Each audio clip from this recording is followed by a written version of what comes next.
प्रभू येशू ख्रिस्ताच्या सामर्थी नावाने तुम्हा सर्वांना शालोम। चला वचनावर मनन करूया। नेहम्याचे पुस्तक अध्याय 2 सुरुवातीचे 5 वचन या वेळेला मी वाचत आहे।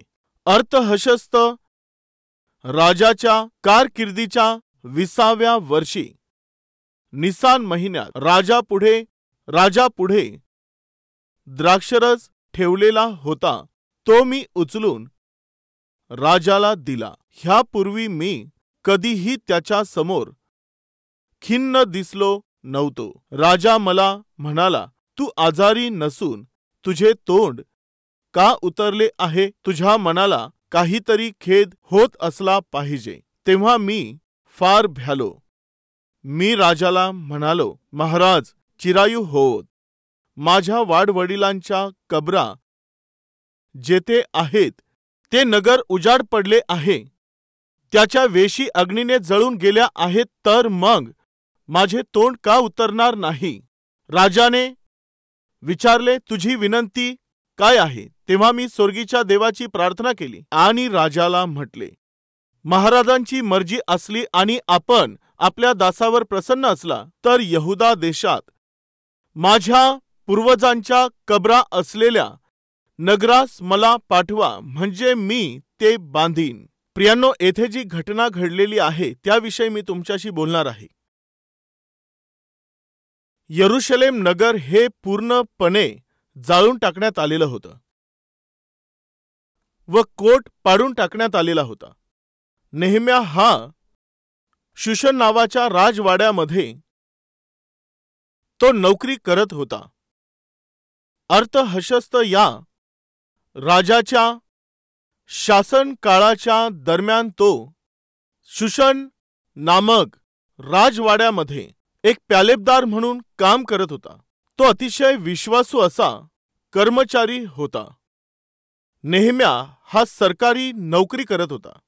एकदा त्याच्याकडे त्याचे काही बांधव आले व त्यांनी येऊन त्याला काय सांगितलं पाहूया। पहा, पहिल्या अध्यायात हकल्याचा पुत्र नेहम्या ह्याचा वृत्तांत। 20व्या वर्षी किस्लेव महिन्यात मी शूशन राजवाड्यात होतो, तेव्हा हनानी नावाचा माझा एक बांधव आणि इतर काही लोक यहुदातून आले। बंदिवासातून सुटलेल्यांपैकी जे यहुदी शेष राहिले होते त्यांच्याविषयी व यरुशलेमेविषयी मी त्यांच्याकडे विचारपूस केली। त्यांनी मला सांगितले, बंदिवासातले जे अवशिष्ट लोक त्या प्रांतात राहिले होते ते मोठ्या दुर्दशेत असून त्यांची अप्रतिष्ठा होत आहे। यरुशलेमेचा तटही पडला आहे व त्याच्या वेशी आग लावून जाळून टाकल्या आहेत।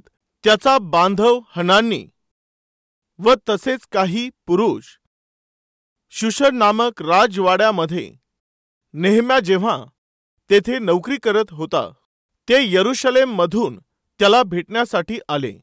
साधारणपणे राजाच्या जवळ प्यालेबदार म्हणून द्राक्षरस देण्याचं काम म्हणजे राजाला जेही काही पाहिजे असेल, ते खाण्याच्या वस्तू असतील किंवा प्यायचे पदार्थ असतील, तो पर्सनल केअरटेकर तो एवढा जास्त विश्वासू असला पाहिजे की सर्वात प्रथम जे प्यायला देत आहे, जे खायला देत आहे ते स्वतः त्याने खायचं आहे। ते खाल्ल्यावर जर तो जिवंत राहिला तेव्हाच राजाला देणार। म्हणजे अर्थ काय झाला?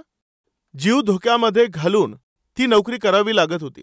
जर राजाला मारण्याच्या उद्देशाने जर कोणी राजाच्या शत्रूने पदार्थांत कोणी खाण्यापिण्याच्या पदार्थामध्ये विष मिळवलेलं असेल तर सावधगिरी म्हणून कोण अगोदर टेस्ट करत होतं? प्यालेबदारच करत होता। जर समजा राजाला मारण्याच्या उद्देशाने विष मिळवलेलं असेल तर पहिलं कोण मरणार? प्यालेबदारच मरून जाणार। म्हणजे ती जी नोकरी होती ती अतिशय भरोशाची नोकरी होती।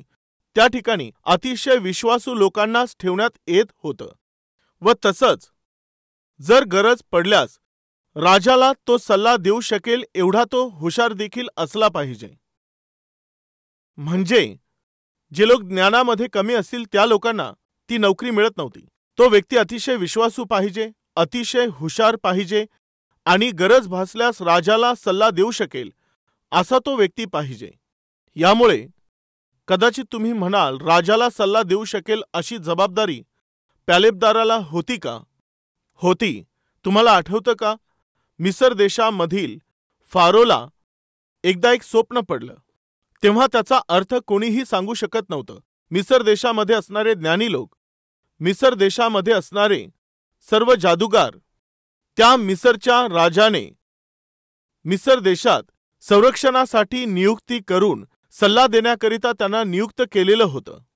त्यांच्यापैकी कोणीही राजाच्या स्वप्नाचा अर्थ सांगू शकले नाही. जेव्हा सांगू शकले नाही व फारो जेव्हा अतिशय चिंताग्रस्त व उदास झाला, जेव्हा तो व्याकुळ झाला, तेव्हा कोणी येऊन त्याला सल्ला दिला, राजा, तुम्हाला एक गोष्ट मी सांगतो. तुमच्या स्वप्नाचा अर्थ सांगू शकेल असा एक व्यक्ती आहे. तो आता तुरुंगात आहे व त्याचं नाव योसेफ आहे. तुम्ही त्याला बोलावा व स्वप्न सांगा. तुमच्या स्वप्नाचा अर्थ तो तुम्हाला सांगेल. अशा प्रकारे फारोला कोणी सांगितलं? प्यालेबदाराने. म्हणजे एखादा गंभीर प्रश्न उपस्थित झाला तर जेव्हा सल्ला द्यावा लागेल, तेव्हा जर ज्ञानी लोक फेल झाले तर प्यालेबदारांकडे देखील संधी होती की राजाला जे सत्य आहे ते सत्य तो त्याला सांगू शकेल. तो राजाला सल्ला देऊ शकेल एवढा हुशार असला पाहिजे. तर नेहम्या हा प्यालेबदाराचं काम करत होता म्हणून साधारण असा कामगार समजू नका.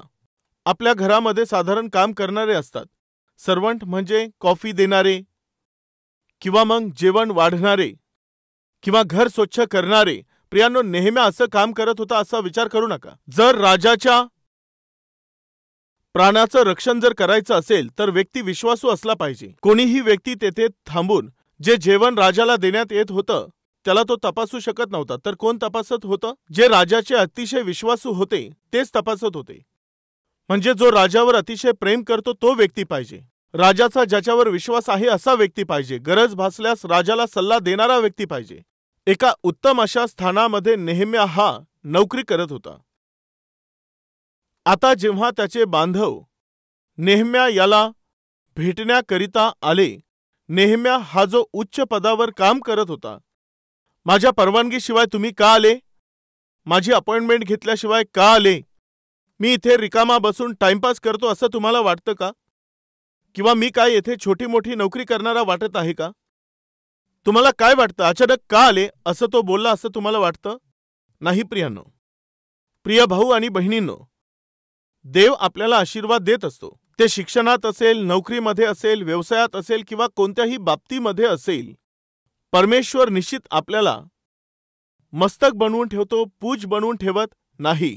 परमेश्वर जेव्हा आपल्याला आशीर्वाद देतो, उंच करतो, तेव्हा लक्षात ठेवा, आपल्या गावाकडचे लोक असतील किंवा स्कूलमध्ये आपल्यासोबत शिकलेले मित्र असतील किंवा ओळखीचे कोणी लोक असतील किंवा दूरचा कोणी नातलग असेल, तुम्ही उच्च स्थितीमध्ये पोहोचल्यानंतर तुम्हाला थोडंसं भेटावं असं म्हणून तुमच्याशी बोलण्याच्या उद्देशाने ते जर तुमच्याकडे येऊन तुम्हाला भेटण्याचा प्रयत्न करत असतील तर तुम्ही भाव खाऊ नका.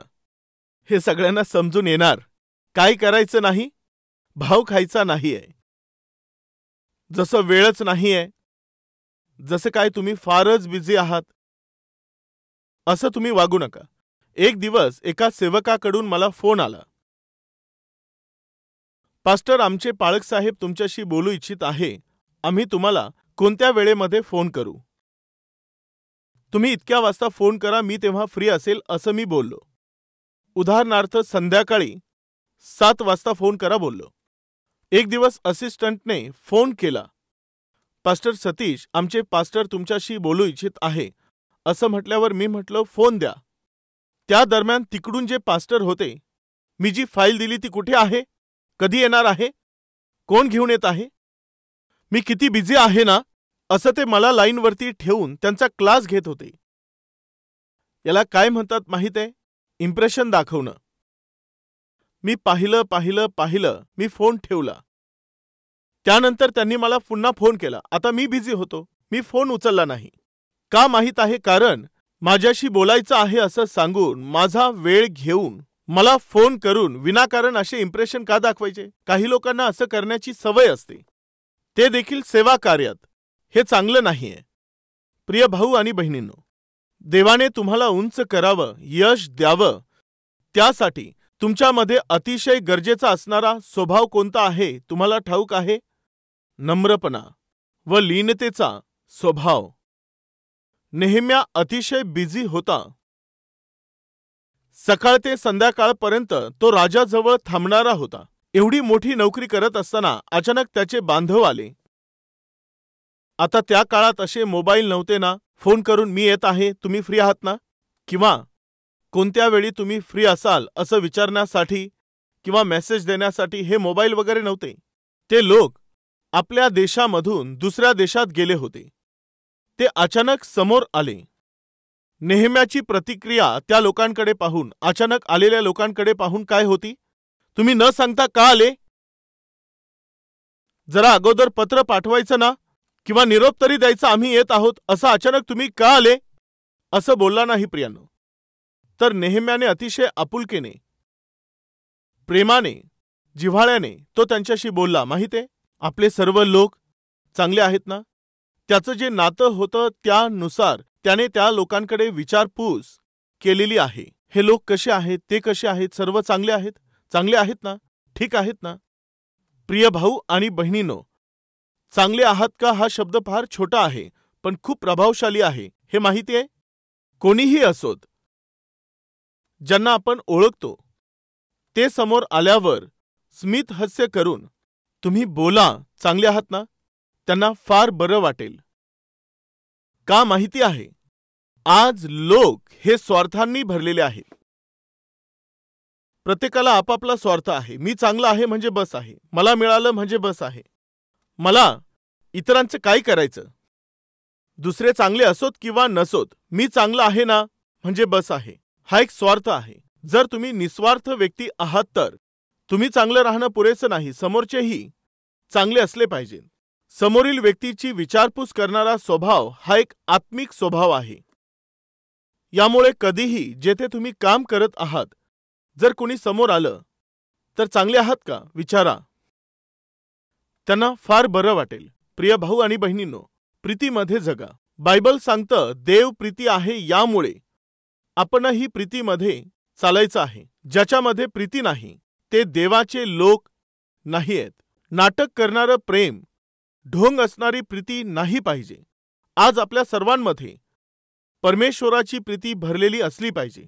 जर बोलत असाल तर पूर्ण मनापासून बोला. शेक हँड करत असाल तर पूर्ण मनापासून करा. चांगले आहात विचारत आहात तर मग मनापासून विचारा. पण हे न करता नाटक करू नका, फसवण्याचा प्रयत्न करू नका. खरं प्रेम देण्याचा तुम्ही प्रयत्न करा. बोलण्याची इच्छा नसेल तर शांतपणे निघून जा, बस. पण आतमध्ये क्रोध बाळगून, आतमध्ये द्वेष बाळगून, मनामध्ये ईर्ष्या ठेवून आणि वरून प्रेज द लॉर्ड ब्रदर चांगले आहात ना, अरे दुष्ट. आतमधून तर रूप वेगळं आहे. आतमध्ये क्रोध भरला आहे, ईर्ष्या भरलेली आहे, द्वेष भरलेला आहे, आणि वरून काय, देवाची स्तुती असो. हे नाटक आहे. हे नाटक परमेश्वर कधीही ग्रहण करणार नाही. नाटक कधीच करू नका. प्रिय भाऊ आणि बहिणींनो, नाटक करण्याचा प्रयत्न करू नका. लोकांना फसवण्याचा प्रयत्न करू नका. खरेपणाचं जीवनच देवाला पसंत असतं. खरेपणाने आपण जीवन जगा.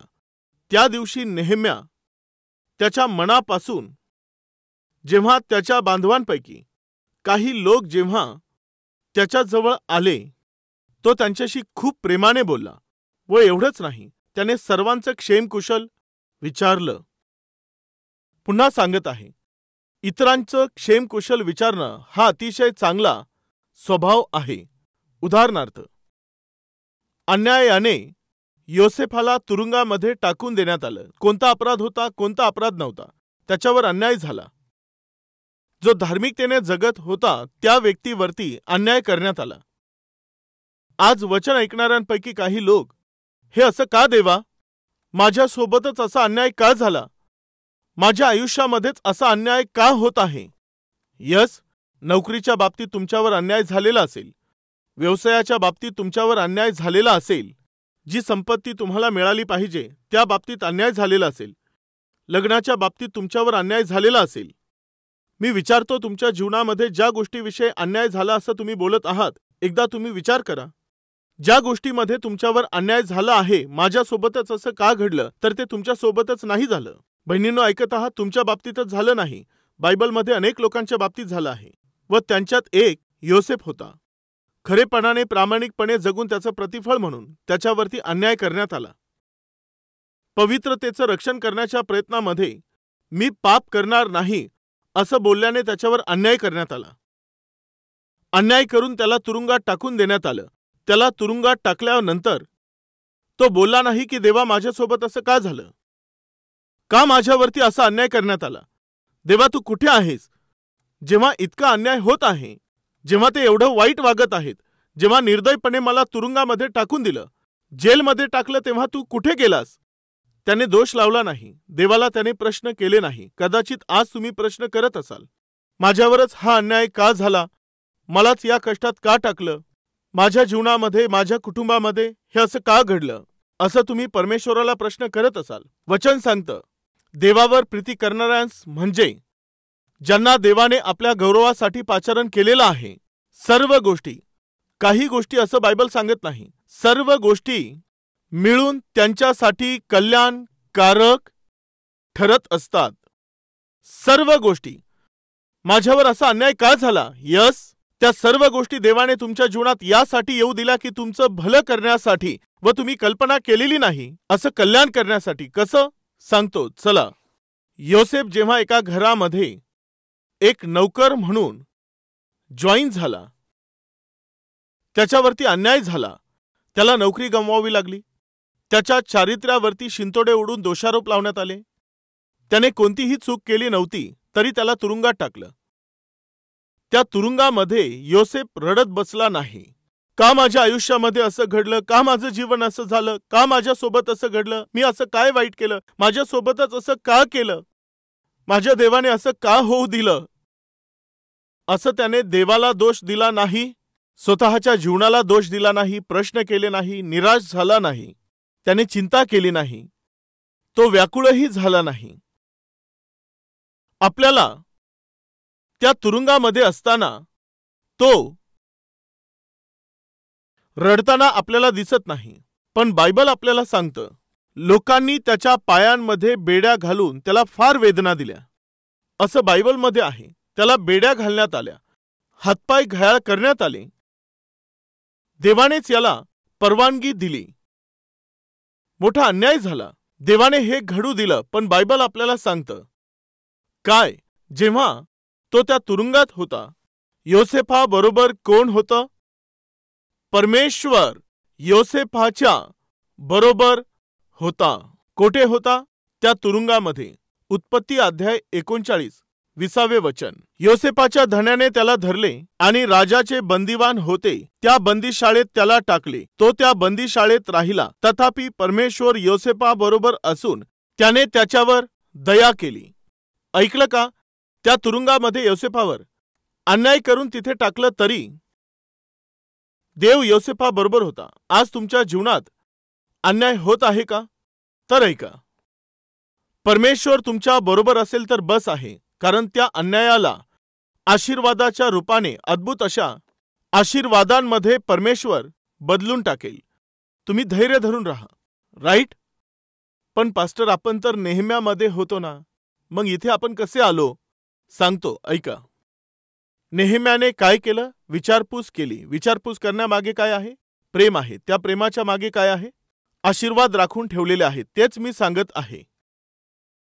आता योसेफ कोठे आहे? तुरुंगामध्ये आहे. तिथे रडका चेहरा करून रडत बसून एका कोपऱ्यात बसून रडत होता का? नाही प्रियांनो. तो त्या तुरुंगामध्ये राहून इतर कैद्यांची सेवा करत होता. एकदा नवीन कैदी त्या तुरुंगात आले, तेव्हा एक दिवस योसेफ त्यांच्या जवळ गेला, तेव्हा ते फार खिन्न दिसले. हे सगळे सारखे रडणारेच आहेत असं म्हणून तो त्यांच्यावर रागावला नाही. त्याला त्यांचा क्रोध आला नाही. स्वतः त्याच्यावर अन्याय झाला होता. अन्याय करून त्याला तुरुंगामध्ये टाकलेलं होतं. पण तरी देखील त्याच्यामध्ये असणारं प्रेम किंवा आपुलकी कमी झालेली नव्हती. प्रियांनो, तुम्ही कष्टांमधून जात आहात का? अडचणीतून चाललेले आहात का? तर मग ऐका, तुमच्यामध्ये जे प्रेम आहे, जी आपुलकी आहे, ती तुम्ही दूर होऊ देऊ नका. समजा गुलाबाचं फूल आहे व पाऊस पडत आहे, त्या गुलाबाचा सुगंध जाणार का? समजा खूप धूळ उडाली तेव्हा त्याचा सुगंध जाणार का? सांगा. वादळ वारा आला, त्याचा सुगंध जाईल? त्यानंतर ते गुलाबाचं फूल तुटून पडलं, त्याने त्या गुलाबाचा जो सुगंध आहे तो जाणार का? त्या फुलाच्या अवतीभोवती कोणतंही वातावरण असो, कोणत्याही परिस्थितींचा त्याने सामना केला, त्यामध्ये असणारा जो सुगंध असतो त्याला गुलाबाचं फूल कधी गमावत नाही.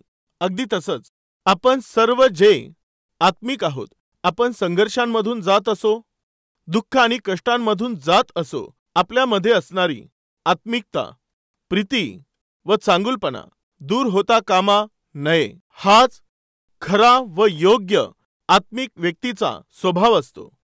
जर ते फूल आर्टिफिशियल असेल तर हे सर्व आर्टिफिशियल फूल आहेत. पाऊस आला, पूर आला किंवा वारा सुटला, त्यांना काही फरक पडणार नाही, कारण हे आर्टिफिशियल फुलं आहेत. असे तुम्ही बनू नका. आता वातावरण चांगलं आहे, चांगलं वातावरण आहे असं म्हणून तुम्ही जरा सुगंध घ्या, सुगंध येणार नाही. कशामुळे? ते आर्टिफिशियल आहे. परंतु तुम्ही खऱ्या फुलांकडे पहा. चहूकडे अंधार पसरला तरी, भयंकर ढग आले तरी देखील, अचानक पाऊस पडू लागला, वारा सुटला, ते गुलाबाचं फूल, ते फूल आपल्यामधील सुगंध गमावत नाही. अगदी तसंच योसेफाने देखील त्याच्या स्वभावामध्ये असणारा तो सुगंध त्याने कोणत्याही स्थितीमध्ये गमावला नाही. या बहुमूल्य संदेशाच्या द्वारे देवाने मला एक नवीन पाठ शिकवलेला आहे. मी याप्रमाणे आचरण करेल असं बोलणारे कोणी आहे तर आपले हात दाखवा.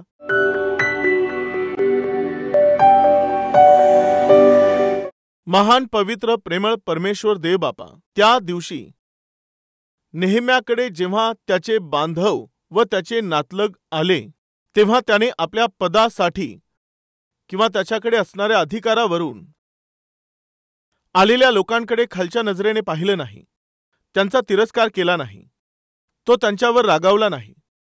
देवा, ही किती लीनता आहे. तो किती नम्र होता, त्याच्यात किती आत्मिकता होती, किती प्रेम होतं. देवा, आम्ही कितीही आशीर्वादित झालो, आमच्यातील प्रीती, आमची आत्मिकता, आमच्यातला चांगुलपणा आमच्यापासून कधीही दूर होता कामा नये. तुला प्राप्त करणारे आम्ही जर आम्ही प्रीती वाटणार नाही तर, आत्मिकता दाखवणार नाही तर देवा ती कोण दाखवणार आहे? यामुळे आमच्या हृदयामधून देवा तू स्वार्थ दूर कर, गर्विष्ठपणा दूर कर. देवा, आमचं हृदय तू निरोगी कर. आम्हाला तू एक चांगलं मन दे. आम्ही तुझ्या प्रीतीने भरून राहावं व ते प्रेम आम्ही कृतीमधून दाखवावं, यासाठी तुझी कृपा तू आम्हाला दे. इतरांची विचारपूस केल्यानेच एक नौकर प्रधानमंत्री बनला. इतरांची विचारपूस केल्यानेच एक पॅलेबदाराला देशावरती शासन करणारा गव्हर्नर तू बनवलंस. परमेश्वरा, आमचे अंतःकरण प्रीतीने भरलेले असतील तर, परमेश्वरा, त्या प्रीतीच्या पाठीमागे तू आम्हा सर्वांसाठी गुप्त असे आशीर्वाद लपून ठेवले आहेस. देवा, त्यासाठी आम्ही तुझे आभार मानतो. आम्ही आणखी अधिक इतरांवरती प्रीती करावी, यासाठी आमच्या जीवनांना देवा अद्भुत रीतीने तू अभिषेक दे. आम्ही प्रीती करावी तो अभिषेक दे. दया करण्याचा अभिषेक आम्हाला दे. आम्ही कृपा करावी असा अभिषेक दे. चांगुलपणा दाखवावा तो अभिषेक दे. आमचं हृदय स्वार्थरहित बनावं असा अभिषेक तू दे. देवा, आमच्या हृदयाला कळवळा येईल असा अभिषेक तू कर. तुझी प्रीती आम्ही जगाला दाखवून द्यावी असं मन तू आम्हाला दे. पेरलेलं हे वचन कृतीमध्ये आणावं, यासाठी तू आमचं सहाय्य कर. येशूच्या नावाने प्रार्थना मागतो बापा, आमेन.